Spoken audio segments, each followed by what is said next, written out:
Hola, en este video vamos a hablar sobre conjuntos, qué son y cómo se nombran. En el mundo en el que vivimos existen objetos de diversas índoles y cuando nosotros los reunimos o hacemos una colección o agrupación de esos objetos, creamos lo que conocemos o tenemos una idea de conjunto. Entonces un conjunto simplemente es una colección o agrupación de esos objetos con los que convivimos, que por lo general suele decirse que tienen que tener algo en común, pero no necesariamente. Por ejemplo, yo podría hacer un conjunto de un perro, el número 4 y un árbol. ¿Qué tienen en común esas tres cosas? Nada. Y sin embargo los puedo agrupar y los puedo llamar que es un conjunto. Sin embargo, cuando estamos trabajando y sobre todo en matemáticas, pues suele ocurrir que los objetos que conforman mi conjunto pues tienen algo en común, pero no es obligatorio. A esos objetos que conforman mi conjunto le vamos a llamar elementos. Y podemos tener conjuntos de cualquier cantidad de elementos que queramos. Un elemento, dos elementos, tres elementos, 100 elementos, infinitos elementos, o si lo queremos, ningún elemento. A esos conjuntos los llamamos vacíos. Ahora, ¿cómo hacemos para nombrar los conjuntos? Tenemos dos formas de hacerlo, por extensión y por comprensión. Miremos el siguiente ejemplo. Yo tengo como elementos números, el 2, el 4, el 6 y el 8. Para nombrarlos tanto por extensión como por comprensión, lo que debemos hacer es empezar con una letra mayúscula. Por ejemplo, voy a empezar con la letra mayúscula A. Y enseguida colocamos un signo igual y abrimos llaves. Lo mismo haremos si lo estamos nombrando por comprensión. Una letra mayúscula, signo igual y abrimos llaves. Hasta ahí son idénticos. Lo que va a cambiar es lo que viene dentro de estas llaves. Entonces, si lo estamos nombrando por extensión, lo que hacemos es hacer una lista de los objetos que tenemos. Entonces, esa lista la separamos con coma. Tenemos al 2, coma, al 4, coma, al 6 y al 8. Entonces, para nombrar por extensión nuestro conjunto, lo que hacemos es una lista de todos los elementos que están dentro de ese conjunto. Esto es por extensión. Ahora vamos por comprensión. Para empezar a nombrarlo por comprensión, por lo general siempre se empieza con la letra X y sigue un símbolo. Por lo general es una raya vertical, en algunos libros aparece diagonal, pero significa lo mismo. Y esto se lee X tal que. X tal que va a cumplir una condición.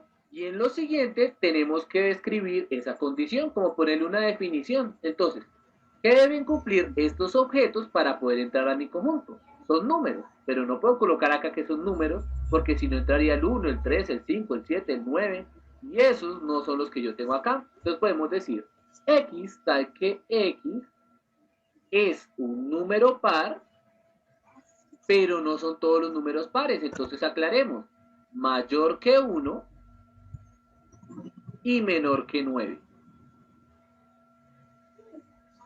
De esa forma ya lancé una definición que me acobija a todo mi conjunto. Entonces tenemos las dos formas de hacerlo, por extensión y por comprensión. Entonces, como pueden ver, en extensión hacemos una lista de todos los objetos que están en mi conjunto. Y en comprensión hacemos una definición que abarque todos los objetos que están en ese conjunto. Esta forma de nombrarlo es ideal cuando tenemos pocos elementos. Esta es ideal cuando tenemos muchos elementos, porque esto me resume la escritura. Acá, como la escritura ya es corta cuando son pocos elementos, pues es uno. Ahora vamos a establecer lo que es una relación de pertenencia. Por ejemplo, si ustedes se fijan, el número 2 está en mi conjunto A. Cuando eso pasa, colocamos este símbolo que se le pertenece a nuestro conjunto A, porque está dentro de él. Si me preguntan, 3 está en mi conjunto A, pues simplemente decimos que no pertenece. 3 no pertenece al conjunto A. A esto es lo que llamamos relación de pertenencia. Simplemente es decir si está o no está. Sigamos con los ejemplos. Miremos el siguiente conjunto. Mi conjunto M y va a tener los elementos rojo, blanco y verde. Esos son sus elementos. ¿De qué forma estoy nombrando mi conjunto? Exacto, por extensión. porque estoy haciendo una lista de todos sus elementos. Si yo quisiera nombrar este conjunto por comprensión, es decir, lanzar una definición, es más tedioso que hacer la lista. Por ende, para un conjunto como este, lo ideal es nombrarlo por extensión y no complicarnos intentando nombrarlo por comprensión. Miremos el siguiente ejemplo. Nuestro conjunto C van a ser todos los Y. Uno está acostumbrado a utilizar la letra X, pero puede utilizar cualquier letra acá. Y tal que ese Y sea un habitante de Colombia. Como pueden ver, este conjunto lo estoy nombrando por comprensión, porque estoy haciendo una definición del conjunto, de los elementos que pertenecen a ese conjunto. Ahora, como pueden ver, este es mucho más útil nombrarlo de esta manera, porque si lo nombro por extensión, ¿qué tendría que hacer? Una lista de todos los habitantes de Colombia, ponerme lista en mano, como una especie de censo, y empezar a hacer una lista de todas las personas, Pepito Pérez, Marco Fernández, y así una lista tal, tal, tal, lo cual sería muy tedioso. Entonces, este conjunto, por ejemplo, es mucho mejor nombrarlo por comprensión. Y así va a pasar con muchos, que es mejor nombrarlos por extensión o por comprensión. Pero ya saben, los cortos, los que tienen pocos elementos, es mejor por extensión, y los que tienen muchos elementos, por comprensión. Como había dicho antes, existen conjuntos con diversas cantidades de elementos. Tenemos, por ejemplo, conjuntos de un solo elemento. Por ejemplo, el siguiente, coloquemos el conjunto P, que va a ser un elemento X, tal que ese X es un número par y primo. Entonces pensemos en este conjunto. X tiene que ser un número par. Un número par es aquel que se puede dividir en dos partes iguales enteras. Por ejemplo, el 0, y tengan muy presente esto, el 0 es un número par, porque yo lo puedo dividir en dos partes igualitas de 0 y 0. El 2, el 4, el 6, el 8, el 10, y así sucesivamente. Todos los números que se pueden dividir en dos partes iguales, o lo que es lo mismo, que son divisibles por 2. También, como número par, tenemos los negativos, porque esto está dentro del conjunto de los enteros. Menos 2, menos 4, menos 6, menos 8, y así sucesivamente. Todos estos números son los números pares. Ahora pensemos en cuáles son los números primos. Un número primo es aquel que tiene exactamente dos divisores, el mismo y el 1. Entonces, mi primer número primo es el 2. El 1 no es primo, porque a pesar de que lo divide el mismo y el 1, no tiene exactamente dos divisores, solamente el 1. ¿Quién divide al 1? El 1 nada más. Entonces, además de ser dividido por el mismo y por el 1, tiene que tener exactamente dos divisores. Piensen en quién divide al 2. O el 2 en la tabla de quién está. Está en la tabla del 1, porque 1 por 2 me da 2. Y en la tabla del 2, porque 2 por 1 me da 2. Pero el 2 no lo puede dividir nadie más. No está en la tabla de ningún otro número. Por ejemplo, en la del 3 no, porque el 3 arranca más arriba, desde el 3. Entonces, ese es mi primer número primo. Seguiría el 3, el 5, el 7, el 11, y así sucesivamente. Y entre más grande el número primo, pues es más difícil saber si lo es. Una forma es pensar en las tablas de multiplicar.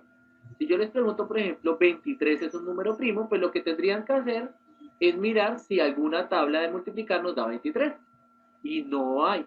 La única es 23 por 1. Entonces ustedes dicen, como 23 por 1 es la única tabla que hay, entonces 23 es primo. Por ejemplo, 11. ¿Qué tabla de multiplicar me da 11? Solamente 11 por 1. Por eso 11 es primo. Pero, por ejemplo, 51. ¿51 será primo? Uno podría pensar que sí. Pero hay un problema. 17 por 3 me da 51. Por eso les digo que entre más grande el número, más difícil saber si es o no es primo.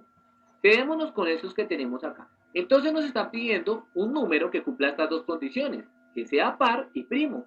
¿Quién es el que está en este conjunto y al mismo tiempo en este? Solamente el número 2. No hay nadie más. El único número que es par y a la vez primo es el 2. Por ende, ¿cuántos elementos tiene este conjunto? Solamente uno, este. A eso le llamamos conjunto unitario. ¿Qué será un conjunto unitario? Aquel que tiene solamente un elemento. Ahora pensemos en qué es un conjunto vacío, un conjunto que simplemente no tiene elementos. Por ejemplo, pensemos en un conjunto Q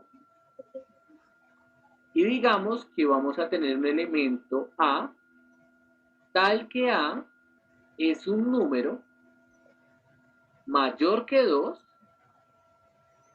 y menor que 1.